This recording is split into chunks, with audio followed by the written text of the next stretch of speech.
From Vermont Public, this is The Frequency. I'm Mitch Wertlieb. It's Monday, February 10th, and here are today's headlines. The Vermont Department of Public Service says it oversees roughly $400 million in federal grants that are at risk right now. That's due to impacts from a federal funding freeze, which appears to remain at least partially in effect, despite a judge's order blocking it. About $30 million of Vermont's share of grant funding from the Inflation Reduction Act is for low-income home weatherization. Jeff Wilcox leads that work for the state, and he says the money is critical for providing free insulation to low-income households. Next year, we would still be able to weatherize the same amount of homes as we were planning to, but shortly after that, if the IRA funds didn't come to be, that could be detrimental to the amount of weatherized homes we can provide. The Department of Public Service says it's working hard to secure the federal funds and to understand what's next.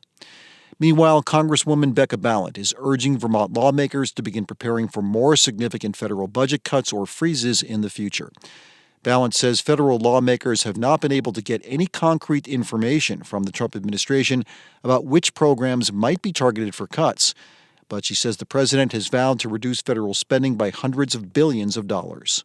And so it is incredibly important that the legislature is working closely with the governor right now to anticipate that those federal dollars are not going to be secure.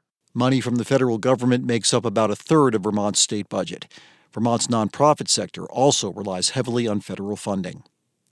And speaking of funding difficulties, Burlington's annual Street Performance Festival will not happen this year. Burlington City Arts said in a press release they are pausing the Festival of Fools as the city gets its finances in order. The event is a free week-long summer celebration in downtown Burlington featuring circus performers, acrobats, magicians, and buskers. Burlington City Arts says the city has had to make difficult decisions in order to address challenges tied to community safety, housing, and the climate. Organizers say they plan to bring the Festival of Fools back next year. Vermont's House of Representatives has voted to uphold the result of a contested election in Bennington. In November, Democrat Jonathan Cooper defeated Republican Bruce Busa by less than 30 votes, but roughly 50 people received the wrong ballot. Busa appealed to the legislature based on earlier precedent, and V.T. Digger reports the House upheld Cooper's victory largely along party lines. Vermont GOP Chair Paul Dane condemned the legislature's decision, saying Democrats failed to bring justice for voters. And a state tourism grant will help a group of nonprofits promote adaptive mountain biking in the region.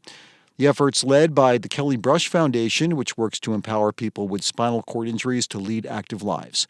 The group is highlighting the driving range trails in Richmond, an adaptive ready trail network completed last year. Andrew Bernstein with the foundation says the trail system is the first to be designed from the ground up to be accessible to adaptive mountain bikers. The trails are challenging and they contain a lot of the elements that mountain bikers look to have a good time riding all kinds of terrain. But there's nowhere that a mountain biker would come to where the trail is too narrow or there's a section they won't be able to get through in their three-wheeled adaptive mountain bikes. Bernstein says the tourism grant will help promote the trails to both locals and people outside of Vermont. Coming up, most of Vermont's waste ends up in one landfill located in the Northeast Kingdom. In a recent episode of Brave Little State, Michaela Lafrac set out to the neighboring Granite State to find out why New Hampshire, in contrast, has 6 different landfills for its trash, with perhaps another on the way. That's after this. Thanks for listening to The Frequency, where support comes from VITA, supporting business growth and innovation in the Green Mountain State. From agriculture to manufacturing, energy to food production, find solutions that turn your business dreams into reality. Visit VEDA.org and see how VITA can help make it happen. When it comes to our trash, Vermont keeps it simple. Most of what we throw away ends up in Coventry, in the Northeast Kingdom. That's the home of Vermont's only landfill, which is owned and operated by Casella Waste Systems. But our neighbor to the east, New Hampshire, has not 1 but 6 landfills. And there's talk of opening yet another one. So why the discrepancy? On the latest episode of Brave Little State, reporter Michaela Lafrac set out to find the answers.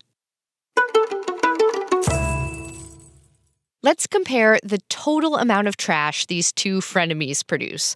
Vermont disposes of less than 400,000 tons of municipal solid waste a year. That's about 57,000 adult elephants worth of trash. New Hampshire disposes of 1.9 million tons. That's about 271,000 elephants. Imagine all those trash elephants. Now, this disparity kind of makes sense. New Hampshire has more than double Vermont's population. It also has less strict composting laws, so more stuff is ending up in the trash. But the big difference is that New Hampshire accepts a lot of out-of-state waste. Out of that 1.9 million tons of trash that ends up in New Hampshire landfills every year, half of it, 1 million tons, comes from other states. This is a really thorny issue for some Granite Staters. They feel like they've become the region's dumping ground. Here's Mike Wimsatt. He's the Waste Management Division Director at New Hampshire's Department of Environmental Services. A lot of folks, including our legislature, are very uncomfortable with that. They don't like the idea that the state is accepting waste from out of state, and they see it as those states aren't taking care of their own waste. They're sending it to us. Vermont does this too, but at a much, much smaller scale. The Coventry landfill accepts what are called special wastes from a couple nearby states. Things like wastewater treatment sludge, asbestos, and ash. But it doesn't take any regular household waste from other states. One reason is how far north Coventry is. There's no rail line there. If you're Rhode Island, for instance, it's going to be cheaper to ship your trash by rail to Ohio or truck it to southern New Hampshire. But say a state did want to send their trash to Coventry. Massachusetts has actually inquired about this a few times. Vermont can't outright bar a company from accepting waste from another state. That would violate the Interstate Commerce Clause of the U.S. Constitution, which actually came up surprisingly often in my interviews. Lots of constitutional scholars in the world of trash. But there are some levers that legislators can pull. Vermont has really strict rules about how waste needs to be sorted, for example. And Massachusetts is like, no, we can't follow that. The out-of-state waste battle is raging in New Hampshire right now. Casella is currently trying to build a new landfill in the town of Dalton, but many people, even the new governor, Kelly Ayotte, are against it. She even brought it up in her inaugural address. We will not allow that beautiful part of our state and that beautiful area to become a dumping ground for out-of-state trash. It's just not going to happen. As we often say in the news business, we'll have to wait and see. Now, it's to the future. There comes a time, kids, when every landfill reaches its capacity. You can only pile trash so high. In Coventry's case, that time is coming pretty soon, 20 years to be exact. Then what? Is that when we'll get another landfill? I asked John Casella, CEO of Casella Waste Systems. What do you think the chances are that Vermont will see another landfill established in the next 20 years?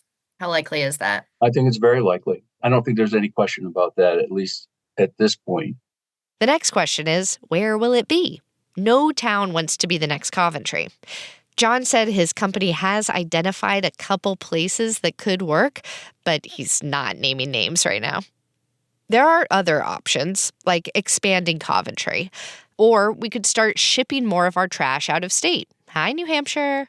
Or we could burn it. They actually have, in southern New England, have embraced waste to energy much more so than northern New England. Waste to energy being burning trash. This is Josh Kelly. He's the Solid Waste Program Manager in Vermont's Agency of Natural Resources.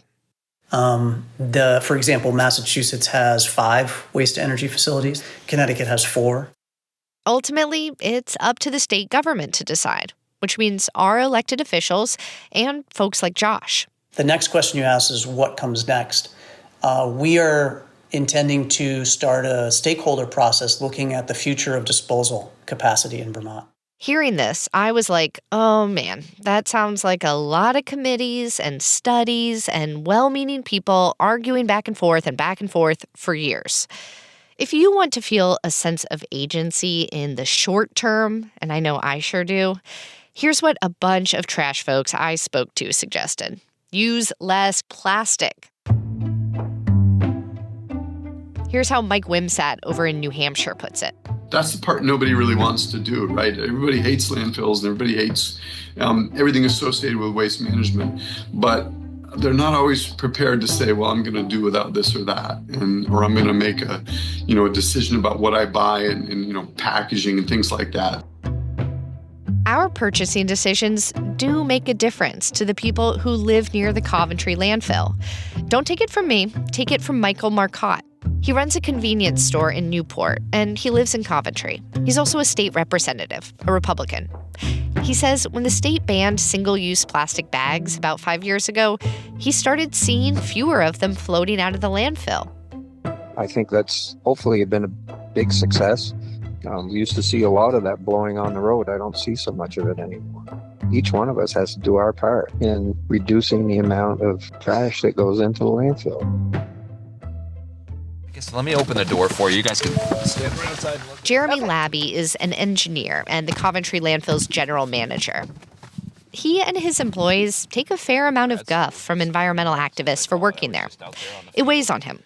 But as long as we keep making mountains of trash, he sees this as necessary work. 6 months in, I said, I'm not sure how long I'm going to last in this business because I'm a people pleaser by nature, right? So being in an industry that people are always like, oh, I can't believe you do that. How dare you? It was hard, right? It's like, man, the same people that I have to pick their trash up and deal with the crud that they leave they don't want anymore, the same people yelling at you. One of the engineers who works for the company, Tony, who I worked under for a while, she had the best quote. She says, everybody wants you to pick their trash up, but nobody wants you to put it down.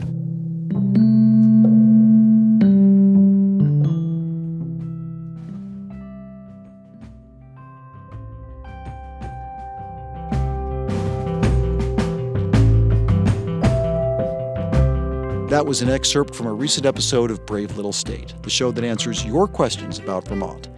Listen and subscribe for free at bravelittlestate.org or wherever you get your podcasts. Thanks for listening to The Frequency today. We had additional reporting from Abigail Giles, Peter Hirschfeld, Nathaniel Wilson, Adia Gulston, and Mary Engish. Our executive producer is Kevin Trevelyan, and our music is by Blue Dot Sessions. I'm Mitch Wertlieb. Talk to you tomorrow.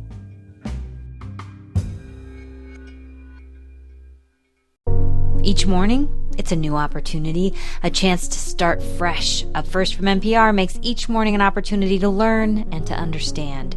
Choose to join the world every morning with Up First, a podcast that hands you everything going on across the globe and down the street, all in 15 minutes or less. Start your day informed and anew with Up First by subscribing wherever you get your podcasts.